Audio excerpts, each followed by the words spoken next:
అల్లాడుతున్న రైతులు, కాంగ్రెస్ సర్కార్లో దిక్కైన ట్యాంకర్లు, కరెంటు కోతలతో నీళ్లు పారక వరి పంటను కాపాడుకునేందుకు రైతులు పడుతున్న కష్టానికి అద్దం పడుతున్నది చిత్రం. నల్గొండ జిల్లా మునుగోడు మండలం ఊకొండి గ్రామంలో వరి పొలానికి ట్యాంకర్ ద్వారా నీటిని పారిస్తున్న రైతు బోయపల్లి రాజు. మళ్ళా ట్యాంకర్లు చూస్తుంగానే రేవంత్ రెడ్డి గారు మీ పుణ్యాన మళ్ళా ట్యాంకర్లు చూసినాం.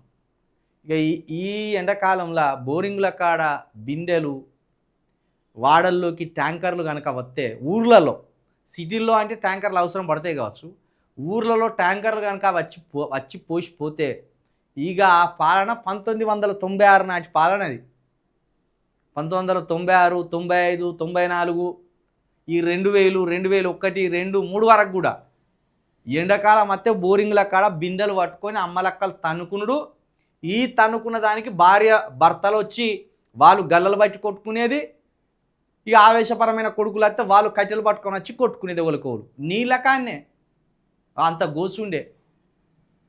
కాబట్టి ఇప్పుడు ట్యాంకర్లను చూస్తున్నాం అయ్యా. జర్ర ఈ నెల వచ్చే నెల ఉన్నది కదా ఏప్రిల్, అప్పటి వరకు మరి మా ఆడబిడ్డలతోటి బిందెలు పట్టుకొని గుద్దిచ్చే పని చేస్తావా లేదా కూడా చూడాలి.